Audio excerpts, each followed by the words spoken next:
we began last night, and we finish this evening with an empty tomb.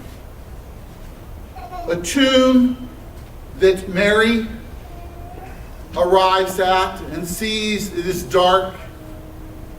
The stone is rolled back and it is empty. A tomb that John arrives at first and sees the burial cloths laying there. And finally, Peter arriving, seeing the same scene as John, but then daring to go into the tomb and sees the burial shroud from the face rolled up and laid separately. For 2,000 years, that tale has inspired men and women across this planet to believe in the resurrection of Jesus Christ. But what does it say to us today? How does it inspire us?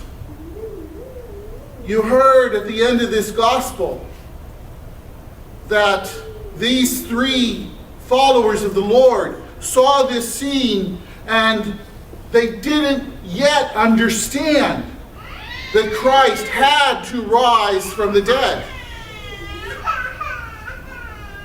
I'm not so sure that all of us understand that Christ had to rise from the dead in order to give you and me life eternal.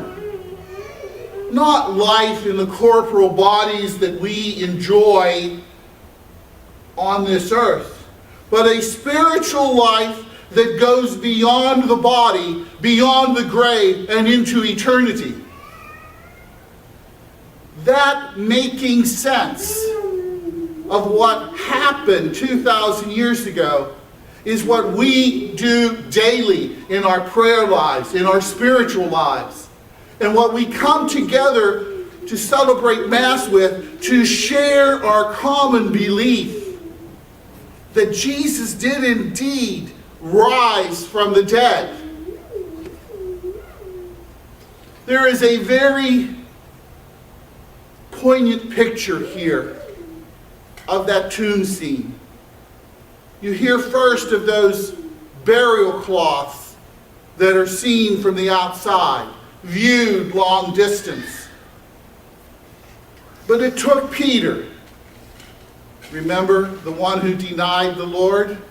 It took Peter to go into the tomb, to enter into the mystery, if you will, a little deeper. And it's there that he saw this napkin that covered the face, rolled up and set apart from the rest.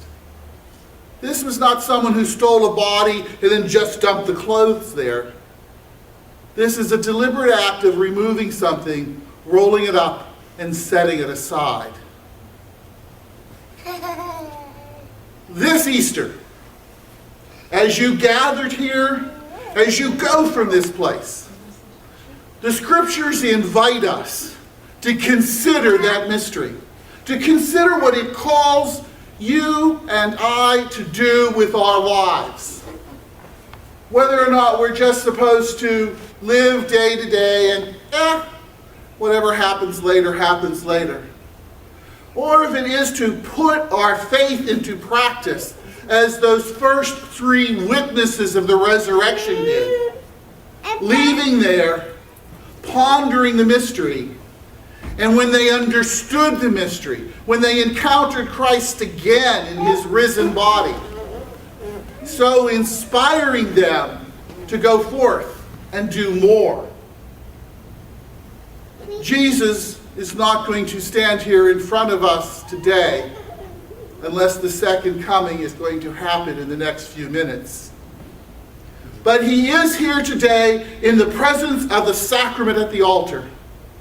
And as you receive the body and blood of Christ today, let that risen glory of God fill your being, so that as you leave here, you leave with a reassurance that Jesus is alive.